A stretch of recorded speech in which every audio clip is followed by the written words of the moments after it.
Global nigoh bilan voqealarni bir qadam oldindan bilib boring va bizga obuna bo'lishni unutmang.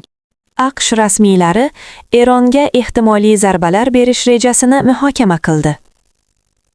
AQSh rasmiylari Eron bo'yicha ehtimoliy zarbalar berish rejalarini, jumladan ehtimoliy nishonlarni muhokama qilgan.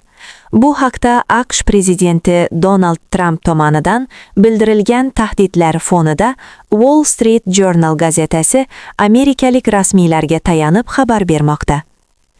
Trump ma'muriyati rasmiylari zarurat tug'ilganda Eronga hujumni qanday amalga oshirish mumkinligi haqida dastlabki muhokamalar o'tkazdi.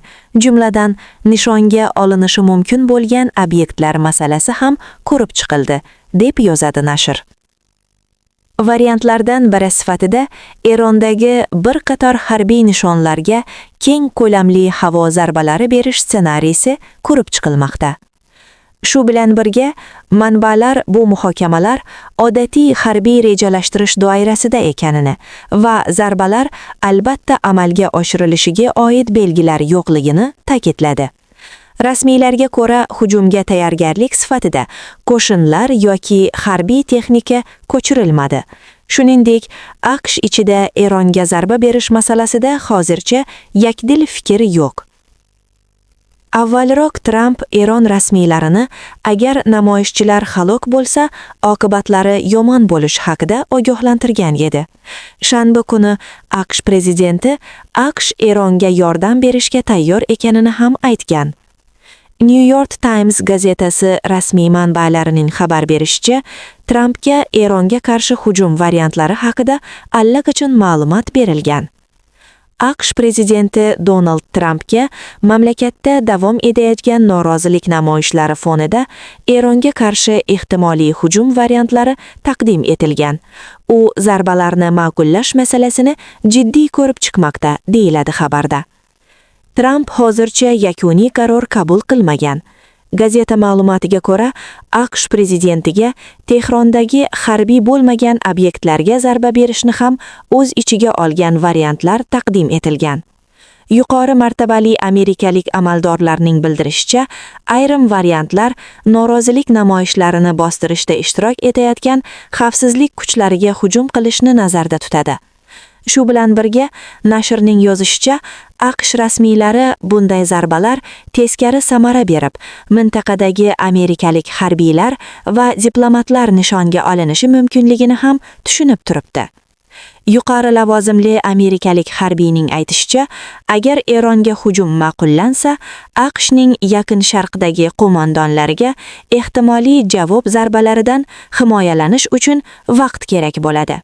Erondagi norozilik sabablari haqida. 1979-yilda ag'darilgan Eron shohining o'g'li Rezo Pahlaviy X ijtimoiy tarmog'ida eronliklarga navbatdagi murojaat videosini e'lon qilgan. U umumiy ish tashlashga chaqirib, noroziliklarning maqsadi sifatida strategik ahamiyatga ega ko'chalar va obyektlarni egallash hamda nazorat qilishni ko'rsatgan. Avvalroq u AQSh prezidenti Donald Trumpni Eron ichki vaziyatiga aralashishga chaqirgan edi. 8-yanvardan boshlab Eronda Pahlaviyning chaqirig'idan so'ng norozilik yurishlari faollashdi. O'sha kuni Eronda internet ishlamay qolgan. Eronning bir qator shaharlarida norozilik namoyishlari politsiya bilan to'qnashuvlarga aylanib, namoyishchilar mamlakatdagi amaldagi siyosiy tuzumga qarshi chiqishgan. Tartibsizliklar paytida ham xavfsizlik kuchlari ham namoyishchilar orasida qurbonlar bo'lgani haqida xabarlar tarqaldi. Erondagi noroziliklar 2025-yil dekabr oyi oxirida milliy valyuta Eron reali qadrsizlanishi sabab boshlangan. Asosiy mavzu valyuta kursining keskin tebranishlari va ularning ulgurji hamda chakana narxlarga ta'siri bo'ldi. Shu fonda Eron Markaziy banki rahbari Muhammad Farzin iste'foga chiqqan edi. Uning o'rniga Abdulnosir Kemmati tayinlangan. Eron yuqori inflyatsiya davrini boshdan kechirmoqda. Eron Markaziy banki ma'lumotlariga ko'ra, yillik inflyatsiya 38,9% ga yetgan. Real esa tez sur'atlarda qadrsizlanmoqda. Bir necha yil avval AQSh 2018-yil may oyida yadroviy kelishuvdan chiqishidan oldin dollar norasmiy bozorda taxminan 50 ming real atrofida edi.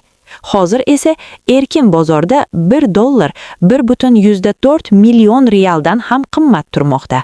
Global nigoh bilan voqealarni bir qadam oldindan bilib boring va bizga obuna bo'lishni unutmang.